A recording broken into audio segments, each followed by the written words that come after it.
Alright, Mill Road here, just a video diary of my journey, my Stealth Camp 2025-2026 journey. The end of fall, or the transition from fall to winter. Well, I ended up moving my camp to a better location. A location that was out of the area where I was at the last couple of days, because it was getting a little hot, dodgy. Hunters were coming up, and I didn't realize it was actually deer. No, not deer. It was bear season. So the hunters, they're up on top of the mountain, and they like to stay in areas where they got a tree line, and then they got like this open field, and then they can kind of stay in the tree line and wait for something to come through and shoot, you know. So what I did is I left the area, and then I found a very steep embankment, which is very, very high from off of the mountain. And I walked down until I found a spot that we see right here that kind of like had a natural flat spot to it right underneath this big tree. And the rest of it is very like steep, like but that's steep probably. Getting down to this area, it's that steep, and leaving, you know, going further down, it's a little steep like that. But here it kind of flattens out a little bit, but this particular spot was flat enough for me to build up a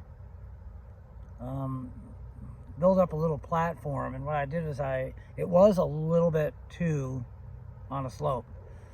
So years ago I was stealth camping up here, and I stashed a shovel, and I went back to where I had it stashed, and sure enough it was still there after 5 years.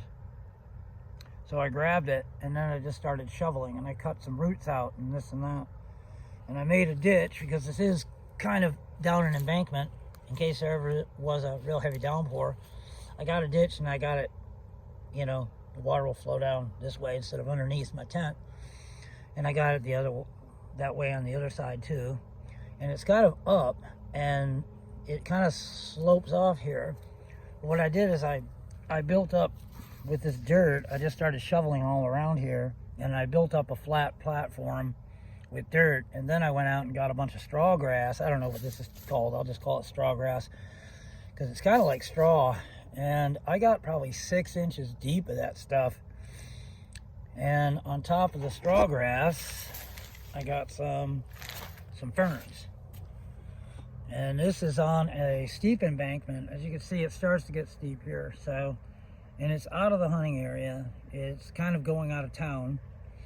And so I should be okay. And in the back of it, to prevent this thing from starting to kind of, you know, push out, like as I'm sleeping at night, some of this stuff could push out.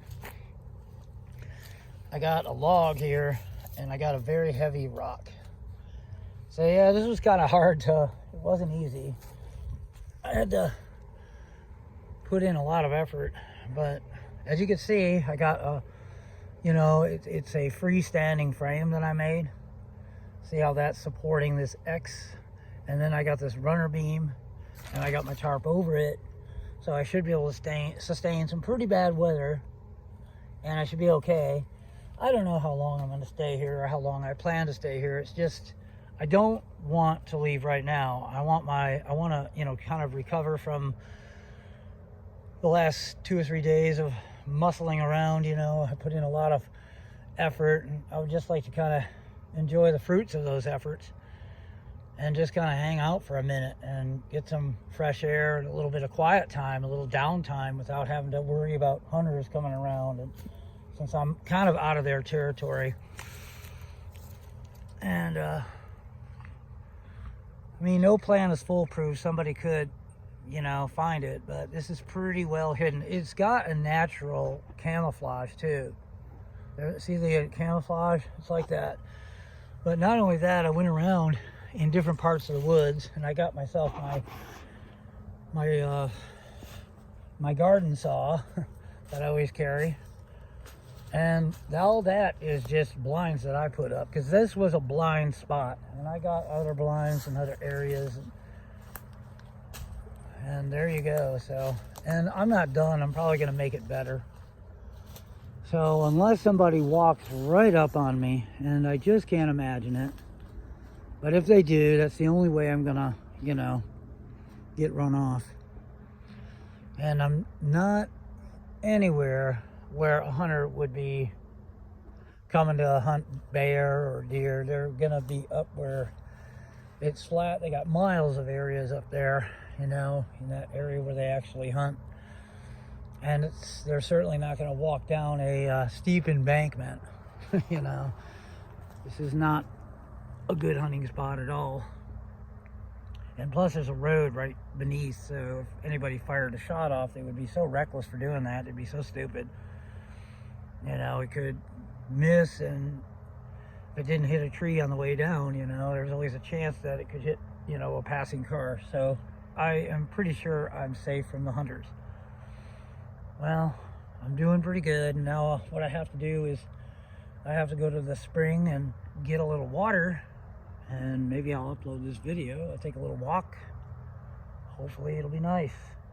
You know, today's Sunday, and they used to not have any Sunday hunting. Boy, I wish it was like that right now, but they, you know, legislated to have Sunday hunting, you know, as if there isn't enough going on. Well, anyway, no break. Always got to stay on your toes. You just can't relax, you know. But this is what I go through to remain undetected as a stealth camper. And I don't want to go to some big city to be homeless in because there's a soup kitchen, you know what I mean? I just don't want to be in that area. And frankly, I'm so outnumbered, and I don't have a social demographic, you know. I just don't fit in anywhere. And this is where I just have kind of no choice but to stay. It's what calls me. It's what resonates. Well, if I have learned one thing that I can pass on to people, is that nothing is wasted. Nothing. Figuratively speaking, you know, our lives. And anything that was lost, you know, that we feel like that was a big loss, you know, it never really was real to begin with. You know, it was just an assignment. Some people come into our lives, their assignments, or we're their assignment, or they're ours. There's seasons in our life, and then there's seasonal transitions. There's dark nights of the soul. There's ascensions, and then there's rests on those spiritual summits. And nothing is wasted. Nothing is lost. You know, and in a way, we're all kind of doing the same thing, killing time. It's a struggle for all of us, and none of us are immune to it. So, humility and kindness is the key. All right. With that said, wish you all well. Thanks for staying in touch, and thanks for any positive energy and positive comments and any likes. I appreciate that, you know. Thank you, and I wish you all well. Middle Road over and out for now.